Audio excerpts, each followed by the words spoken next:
ஃப்ரெஷ்ஷாக பறித்த முருங்கைக்கீரையை வச்சு சூப் எப்படி செய்கிறதுன்னு பார்க்கலாம். இந்த மழை காலத்துக்கு சூப் செஞ்சால் ரொம்பவே ஹெல்த்தியாக இருக்கும் குடிக்கிறதுக்கு. நம்மளுக்கு முருங்கைக்கீரையை நல்லா அலசிட்டு குக்கரில் சேர்த்துக்கோங்க. இதுக்கு 2 ஸ்பூன் மல்லி, 1 ஸ்பூன் ஜீரகம், 1/2 ஸ்பூன் மிளகு, ஒரு கைப்பிடி அளவுக்கு சின்ன வெங்காயம், ஒரு 4-5 பூண்டு தோலோடு தட்டி போட்டுக்கோங்க. தக்காளியும் முழுசாக அப்படியே சேர்த்துக்கோங்க. கொஞ்சம் கருவேப்பிலை, ஒரு 1/2 ஸ்பூன் அளவுக்கு மஞ்சத்தூள், இது எல்லாத்தையும் சேர்த்துட்டு உங்களுக்கு தேவையான அளவுக்கு தண்ணி சேர்த்துக்கோங்க. உங்களுக்கு 2 டம்ளர் சூப் வேணும்னா 4 டம்ளர் தண்ணி சேர்த்துக்கோங்க. அதாவது உங்களுக்கு தேவையான அளவோட டபுளாக தண்ணி சேர்த்து குக்கரில் மூடி போட்டு வச்சுருங்க. மீடியம் ஃப்ளேமில் வச்சு ஒரு 1/2 அன் ஹவர் விட்டுருங்க. இல்லை சிம்மில் வச்சிங்கனாலும் சரி. அது நல்லா வெந்து வரட்டும் 1/2 அன் ஹவருக்கு.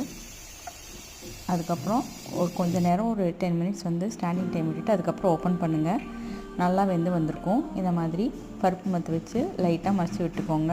முருங்கைக்கீரையை மிக்சியிலலாம் அரைச்சி சூப்பெல்லாம் வடித்து குடிச்சிங்கன்னா கசந்த மாதிரி இருக்கும். இந்த மாதிரி பண்ணினீங்கன்னா உங்களுக்கு அந்த கசப்பு தன்மை இருக்காது. சூப் குடிக்கிறதுக்கு நல்லாயிருக்கும்.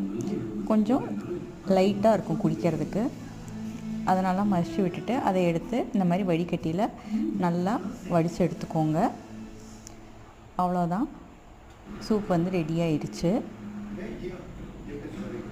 இதுக்கு தேவையான அளவுக்கு இப்போது உப்பு சேர்த்துக்கலாம்.